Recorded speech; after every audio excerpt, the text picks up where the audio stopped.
සම්බන්ධතාවයකින් අයින් වුණ කෙනෙක් නම් ඔයාට මානසික පීඩන දෙකකට මුහුණ දෙන්න වෙනවා. එකක් තමයි ඒ සම්බන්ධතාවයේ මතක. ඔයා සතුටු වුණ තැන්, දුක් වුණ තැන් මේ වගේ මතක ගොඩක් එක පෙළට කාලයක් යනකම් ඔයාගේ මනසේ සැරිසරනවා. අනිත් මානසික පීඩනය තමයි මිනිස්සු අහන දේවල් සහ මිනිස්සු කියන කතන්දර. සම්බන්ධතාවයකින් වෙන්වුණු දෙන්නෙක් සමාජයට වැරදිකාරයෝ දෙන්නෙක්. සමහර වෙලාවට ඔයාට හිතෙනවා ඇති ඔයා කිසිම වැරද්දක් කරලා නැහැ. ඇයි ඔයාගේ දිහා වැරදිකාරයෙක් විදියට බලන්නේ කියලා. මිනිස්සු එහෙම තමයි. ගොඩක් මිනිස්සු තමන්ගේ නිර්මාණශීලී හැකියාව පාවිච්චි කරන්නේ තව කෙනෙක්ට කතාවක් හදන්න. ඒ වගේම එක එක්කෙනා ලෝකය දකින්නේ එයාලට තේරෙන සීමාවට විතරයිනේ. ඒක ඔයාට වෙනස් කරන්න බෑ. ඉතින් මේ හැම දෙයකින්ම පස්සේ ඔයාට හිතෙනවා නම් මෙතනින් එහාට ඔයාට හොඳ ජීවිතයක් නැහැ. ඔයාට පැහැදිලි අනාගතයක් නැහැ කියලා පොඩි කාලයක් ඔයාට ඔයාගේ ජීවිතයට දෙන්නම වෙනවා.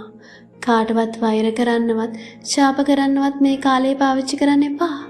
මොකද ඔය දෙන්නගේ නොගැලපීම් නිසා ඔයාලා අයින් වෙන්න තීරණය කළා.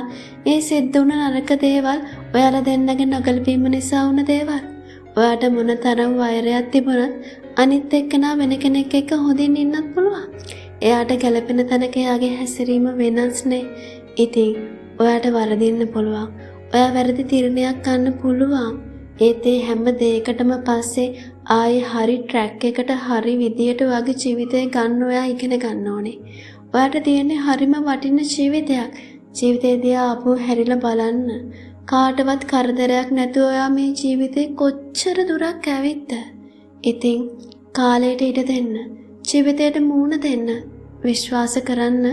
ඔයා හරියට ඔයාව බලා ගන්නව නම් අද අමාරු වුණත් හෙට දවස වෙද්දී මේ ජීවිතේ අමාරු වෙන්නේ නැහැ. ඉතින් මේ අමාරු කාලේ ඔයා ඔයාවම ආදරයෙන් වැළඳ ගන්න. මේ වීඩියෝ එකට ඔයා කැමති නම් subscribe කරන්න අමතක කරන්න එපා.